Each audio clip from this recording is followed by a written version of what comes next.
Hello students, welcome to dedicated classes and we are dedicated for you. This is the third part of the solution of exercise 2.5 chapter number 2 class 9. यहाँ पे हम exercise को final करने वाले हैं. ठीक है, आप लोग बिल्कुल ध्यान लगाइए, सपोर्ट करिए मुझे और वीडियोस को शेयर करिए, लाइक करिए. ठीक है बेटा जी, थोड़ा सा आप एफर्ट डालिए, थोड़ा मैं डालता हूँ, दोनों मिलके बहुत बड़ा काम करने वाले हैं. ठीक है, प्लीज चलते हैं नेक्स्ट क्वेश्चन की तरफ. क्वेश्चन नंबर 11 है like 27x to the power 3 plus y to the power 3 plus z to the power 3 minus 9xyz. करना क्या है आपको? फैक्टराइज करना है. सबसे पहले एक फॉर्मूला आपको बताया होगा मैंने, a cube plus b cube plus c cube minus 3ab is equal to one time plus, ठीक है, देन स्क्वायर वाले a square b square c square, then product का डिफरेंस. एक लाइन में लिखना था भाई, जगह नहीं उधर. तो a plus b plus c, a square plus b square plus c square minus a b minus b c minus c. ठीक है, दूसरा बताया था कि इफ अगर ऐसा हो जाए कि a plus b plus c is equal to 0 हो जाए तो इसमें पुट करो a cube plus b cube plus c cube, ठीक है, माइनस 3abc, और ये सारा 0 हो गया तो ये जो माइनस का 3abc है दूसरी तरफ चला जाके क्या बन जाता है. तो अगर ऐसा केस आ जाए कि abc is equal to 0, note करने वाली क्या बात है कि सारा फॉर्मूला जो है ये पूरा का पूरा प्लस के लिए बना हुआ है. ठीक है, चलिए तो इस क्वेश्चन को हम इसी फॉर्म से करने की कोशिश करेंगे. क्वेश्चन को देख के आइडिया लग जाता है कि कौन सी आइडेंटिटी लगेगी. अगर आपको सारी आइडेंटिटी अच्छे से पता है, उसके सारे फॉर्म देख लिया आपने, ऐसी कोई आइडेंटिटी अभी तक नहीं बनी जिसमें क्यूब के 3 टर्म्स थे. होल स्क्वायर बना था 3 टर्म्स का, तो कोई मतलब ही नहीं कि आप भूल जाएं. किसका क्यूब है? 3x का, ये y का, ये अब यहां देखना नहीं है, 3abc तोड़ना है आपको. तो 3x y z, देखिए जरा मैच कर रहा है, मैच कर रहा है, बिल्कुल मैच कर रहा है. यूजिंग आइडेंटिटी, बिल्कुल सेम आइडेंटिटी लिखेंगे हम यहाँ पे, a cube plus B cube plus C cube minus 3abc. मुझे कोई जल्दबाजी नहीं है, क्या आपको है? हाँ है तो इसे फास्ट फॉरवर्ड पे करके देख लीजिए. a plus b plus c, a square b square c square minus a b minus b c and minus c a. ठीक है, रखिए वैल्यूज. ए के प्लेस पे क्या है? हियर ए के प्लेस पे है 3x, बी के प्लेस पे क्या है? y, सी के प्लेस पे क्या है? z, minus 3 into 3x into Y into Z. बस क्या करना है, इसके आगे भी थोड़ा स्पेस की कमी है तो ये वैल्यूज पुट करनी है आपको फैक्टराइजेशन में. रखिए a के प्लेस पे 3x, b के प्लेस पे y एंड c के प्लेस पे z. नेक्स्ट ब्रैकेट में आएंगे 3x. देखिए कितना सिंपल, अगर आप पॉइंट को अच्छे से ऑब्जर्व करते हैं तो कोई प्रॉब्लम ही नहीं होगी, है ना. a b 3x into Y, B C y into Z, C A Z into 3x. ठीक है, ध्यान से वैल्यूज पुट करना. ये आ गया 3x plus y plus Z, खोलो इसे, 9x square plus Y square plus Z square minus 3xy minus Y Z minus 3zx. एक ऑर्डर में लेके चलना, कोई तकलीफ आपको नहीं होगी. तो मेरा नहीं ख्याल कि इसमें कोई दिक्कत है, सिंपल सा क्वेश्चन है. ए बी जैसे सारे, अब तक तो आपको पूरा अंदाजा लग गया होगा कि आइडेंटिटीज कुछ नहीं है, just as it is values put करनी, फॉर्म देखना है कि कौन सी आइडेंटिटी लग रही है. ठीक है, ये था क्वेश्चन नंबर 11. चलते हैं क्वेश्चन नंबर 12 की तरफ. क्वेश्चन नंबर 12 है, ये वेरीफाई करना है that x q plus y q plus z q is equal to, ये पूरा क्वेश्चन है आपके सामने लिखा हुआ है, आप पढ़ लीजिए. देखिए मैथ में इंपॉर्टेंट जैसा कुछ होता नहीं, क्योंकि सब एक दूसरे से रिलेटेड होते हैं, बट फिर भी कुछ क्वेश्चंस ऐसे होते हैं जिनको आपको बार बार प्रैक्टिस करके तैयार कर लेना चाहिए अच्छे तरीके से. समझ में आ रहा है क्या कह रहा हूँ? जनरली मैथ्स में कुछ इंपॉर्टेंट नहीं होता क्योंकि सब एक दूसरे से कनेक्टेड होता है। अगर आप पूरी तैयारी कर रहे हैं तो इम्पॉर्टेंट जो है उसकी भी तैयारी हो जाती है और जो इम्पोर्टेंट नहीं है उसकी भी तैयारी हो जाती है, ठीक है। बट इंपॉर्टेंट क्वेश्चन अगर कोई बताया जाता है तो उस पर फोकस करिए। जनरली हर बच्चे को पता चल जाता है कौन सा क्वेश्चन इंपॉर्टेंट है। बच्चे आजकल तेज हैं, है ना। ऑब्जर्व करें अगर तो ये एक फॉर्मूला है जो हमने अभी पढ़ा था, ठीक है, और इसके इक्वल वेरीफाई करना है। राइट हैंड साइड लेके इन सबके होल स्क्वायर करके इनको मल्टीप्लाई करके आप वेरीफाई कर सकते हैं। समझ में आएगा? इन सब के होल स्क्वायर करो, एलजेब्रा सॉल्व करो जिस तरीके से एलजेब्रा में आप करते हैं, मल्टीप्लाई करो, लेंथ ही हो जाएगा क्वेश्चन, हो जाएगा 200% क्लियर है, हो जाएगा, ठीक है, लेंथ ही हो जाएगा। तो हम इसे लेफ्ट हैंड साइड से करने की कोशिश करते हैं, ठीक है। देखिए ये क्वेश्चन समझ लीजिए, इसको यहां से डायरेक्ट सॉल्व कर रहा हूं। इसकी आइडेंटिटी पता है आपको? पता है, x cube plus y cube plus z cube minus 3xyz। By using identity it can be written as x plus y plus z, x square y square z square, 3 square वाले terms and 3 negative terms, x y y z z x. Clear? अगर आप ध्यान से देखोगे तो ये portion बन गया। देखो वेरिफिकेशन प्रूफ वाले क्वेश्चन में हमेशा राइट हैंड साइड जो भी आप प्रूफ कर रहे हैं उसको देखते हुए चलना होता है, ठीक है। मंजिल पे नजर होना जरूरी है, ठीक है। तो नीचे भी देखो और मंजिल को भी देखो, ऐसा ना हो कि नीचे गड्ढे में चले जाओ या फिर सामने से मंजिल छूट जाए, ठीक है। एंड दैट्स वाई जिनको मंजिल पाना होता है उनको डेडिकेशन दिखानी होती है ना। So be with dedicated classes.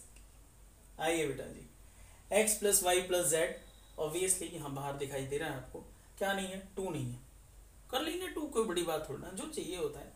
इधर होल स्क्वायर है उनके बारे में बात करेंगे। तो सबसे पहले 2 नहीं है तो 2 कर लिया भाई। क्या किया हमने, 1/2 2 से डिवाइड किया है और 2 से मल्टीप्लाई कर दिया, कोई issue. 1/2 x plus y plus z, मुझे कोई सपना नहीं आया कि 1/2 रखना है, मैंने वहां देखा है 1/2 x प्लस वाई जेड, ऊपर वाला 2 बच गया, इस 2 की इसमें मल्टीप्लाई कर दो। पर मल्टीप्लाई 2mn में अगर 2 की मल्टीप्लाई करनी है तो क्या इसमें भी करोगे, इसमें भी करोगे और इसमें भी करोगे? नहीं ना, किसी एक में ही तो करोगे, वही काम कर रहे हैं। तो 2 से मल्टीप्लाई कर दी इसमें, क्योंकि बाहर ये चाहिए, एज इट इज चाहिए, करो। 2x square 2y square 2z square, z और 2 का ध्यान रखना भाई, 2xy 2yz 2zs। कुछ बच्चों को दिख गया होगा कि सर बस हो गया, बिल्कुल हो गया जी, है ना। चलिए कोई बात नहीं, जिनको नहीं दिखा है थोड़ी देर में इस पे रोशनी डालेंगे, है ना। देखिए आपको चाहिए x minus y whole square, यानी कि x square plus Y square minus 2x y. कितने एक्स स्क्वायर? 1 एक्स स्क्वायर, ये 2 है, ये भी 2, ये भी 2, इन सबको तोड़ो, है ना, मारो इन पे हथौड़ा। Y square plus Y square z square plus Z square, भाई 2 पार्ट है, तोड़ लिया, क्या दिक्कत है। 2xy 2yz 2zx, ठीक है। पहला बनाते हैं हम x minus y whole square, x square y square minus 2xy। बच्चे क्वेश्चन इंपॉर्टेंट है, बिल्कुल ध्यान लगाइएगा। X square y square 2xy minus 2xy, जल्दबाजी ना करें बिल्कुल भी। प्लस दूसरा बनाते हैं y minus z whole square, y square z square minus 2yz, clear है। तीसरा बनाते हैं z minus x whole square, z square x square minus 2zx। चलो देखो कितने टर्म्स हैं, 3 6 9, यहाँ कितने थे, 3 6 9, सबको मैच कर लो। एक्स स्क्वायर 2 टाइम होना चाहिए, x square y square 2 time, z square 2 time, सब करेक्ट, क्लियर हो तो गया तैयार। 1/2 x plus y plus z, और ये आया x minus y whole square, ये आया y minus z whole square, और ये आया बेटा जी z minus x whole square. हो गया वेरीफाई। तो ये एक इंपॉर्टेंट क्वेश्चन और बहुत ही अच्छे मेथड से आपको समझाया गया, आई होप सो कि आप छोड़ के ना आए इसे। 13 की तरफ चलते हैं। कहता है कि if x plus y plus z is equal to 0 show करना है आपको, ये क्लियर। तो सबसे पहले आप ये देखो कि क्यूब लाने हैं, ध्यान से समझो क्या लाने हैं आपको, क्यूब लाने, और इससे इसको निकालना है। तो सॉल्यूशन में या प्रूफ कर लो इसको ना, जो भी है, x plus y plus z is equal to 0, ठीक है। किसी एक को दूसरी तरफ ले जाते हैं, क्योंकि हमने 3 टर्म्स का होल क्यूब नहीं पढ़ा है। क्यूब तो करना पड़ेगा, पक्की बात है, क्योंकि क्यूब है, और 3 टर्म्स का क्यूब हमने पढ़ा नहीं है। तो 2 टर्म चाहिए, तो 2 टर्म को एक साथ रखो, कोई भी एक साथ कर लो, कोई प्रॉब्लम नहीं। प्लस जेड दूसरी तरफ जाके माइनस जेड हो गया, है ना। नाउ क्यूब बोथ साइड, इसलिए तो सेपरेट किए थे भाई।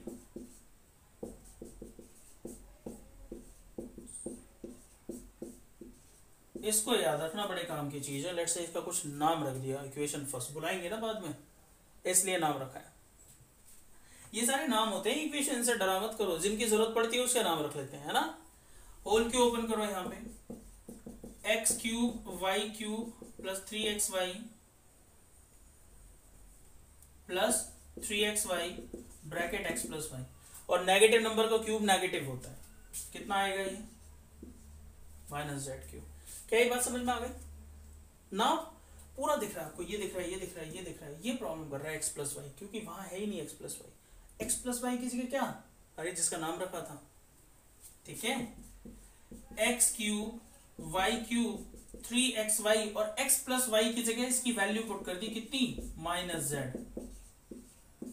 ब्रैकेट में मेंशन करो, putting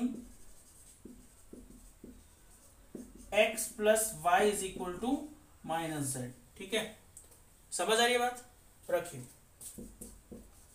x cube y cube plus minus minus 3xyz is equal to minus z cube.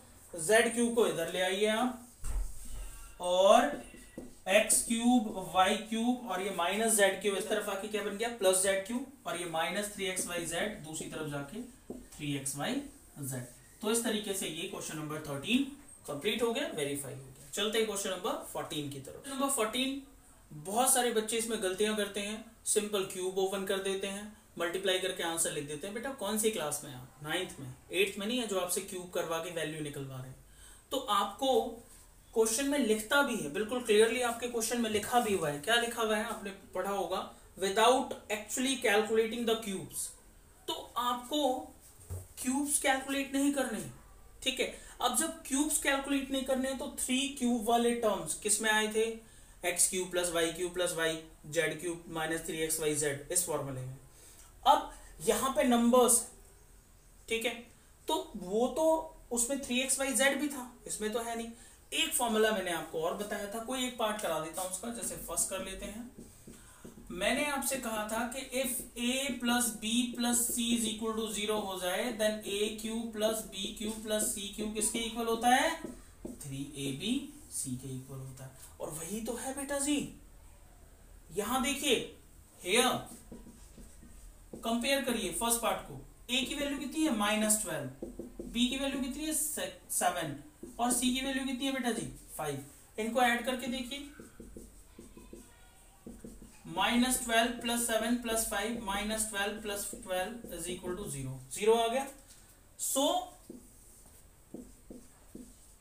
a cube plus B cube plus C cube किसके इक्वल होना चाहिए, 3abc।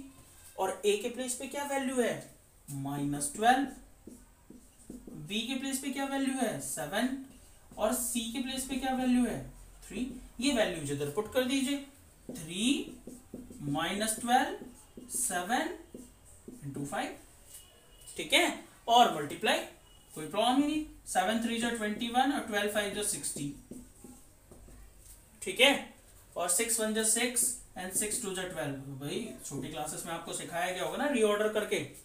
तो कितना आसान क्वेश्चन है, 2 मार्कर 1 मार्कर हमेशा पूछ लिया जाता है। Question number 15, give possible expression for length and breadth, है ना। If area is given by 25a square minus 35a plus 12। 2 part है इसके, मैंने क्वेश्चन पूरा नहीं लिखा है, दोनों पार्ट यहाँ पे लिख के दिखा दिया है। एरिया गिवन है, लेंथ और ब्रेथ आपसे पूछ रहा है, ठीक है। तो एरिया क्या फॉर्मूला होता है, लेंथ इंटू ब्रेथ। अगर मैं इसको ऐसे कर दूं ब्रेथ इनटू लेंथ तो कोई प्रॉब्लम हो जाएगी क्या? मल्टीप्लाई में कॉम्यूटेटिव प्रॉपर्टी लगती है, आगे पीछे कर लीजिए, कोई प्रॉब्लम नहीं है। तो आपको इसको दो लीनियर फैक्टर्स के फॉर्म में तोड़ना है। अब वो फैक्टर आप किसी भी तरीके से कर सकते हो, कोई आइडेंटिटी लगती है आइडेंटिटी लगाइए, नहीं लगती है कुछ और करिए, मिडिल टर्म स्प्लिट करिए। तो इसका हम मिडिल टर्म स्प्लिट करते हैं। फर्स्ट पार्ट मैं सॉल्व करा रहा हूं, सेकंड आप खुद कर लेना। Area is equal to 25a square minus 35a plus 12, 12 multiply 25 multiply 12 60 और 300 आ गया मेरे ख्याल से, ठीक है। 300 के ऐसे फैक्टर्स करिए ऐड करके 35 आए। 25a स्क्वायर, इसके फैक्टर आ गए 20a माइनस 15a। चलिए कॉमन लेते हैं इसमें से, देखिए क्या कॉमन है, 5a कॉमन है, ठीक है। 5 5 जा 25, a 5 4 जा 20, ठीक है। यहां से देखिए 3 कॉमन आएगा, ये सब मैंने आपको पढ़ाया हुआ है, दैट्स वाई इनमें कुछ बताने की जरूरत नहीं है। 5a माइनस 4 बाहर आ गया, 5a माइनस 4, और दूसरा आया 5a माइनस 3, ठीक है। समझ आई बात? किसी ने आपसे ये नहीं कहा इसमें कि आप मिडिल टर्म स्प्लिट नहीं कर सकते हैं, बिल्कुल कर सकते हैं। तो दो फैक्टर्स इसके निकल के आए, तो area is equal to this and this, ठीक है। सो लेंथ की वैल्यू क्या आ गई 5a माइनस 4 एंड ब्रेथ की वैल्यू क्या आ गई 5a माइनस 3, और उल्टा भी तो हो सकता है, length is equal to 5a minus 3 and breadth is equal to 5a minus 4, ठीक है बेटा। इसी तरीके से क्वेश्चन नंबर 16 है, उसको भी कराता हूं, ये आप इसका सेकंड पार्ट करो, ठीक है। लास्ट क्वेश्चन है, इस क्वेश्चन में कह रहा है फाइंड पॉसिबल डायमेंशंस, पूरा क्वेश्चन नहीं लिखा है मैंने। Find possible dimension if volume is equal to 3x square minus 12x। अब इसे मुझे एक बात बताइए कि वॉल्यूम जो होता है वो क्या होता है, एरिया इंटू हाइट, फॉर्मूला आप सबने 8th में भी पढ़ा होगा मेंसुरेशन में, ठीक है। तो पूरा एरिया इंटू हाइट, इसका मतलब कितने डायमेंशंस इसमें आ सकते हैं। एरिया में 2 डायमेंशन आते हैं, लेंथ और ब्रेथ, और हाइट के अंदर आपकी हाइट भी आ जाती है, तो इसमें 3 डायमेंशंस होंगी। तो इसका मतलब यहां से आपको इसके 3 फैक्टर्स करने हैं, किसी भी तरीके से पॉसिबल हो, ठीक है। दोनों पार्ट करा रहा हूं, फर्स्ट पार्ट सॉल्यूशन देखते हैं। Volume is equal to 3x square minus 12x। ऐसे क्वेश्चन में आप सबसे पहले कॉमन देखिए, क्या कॉमन है 3x, क्या बचता है देखिए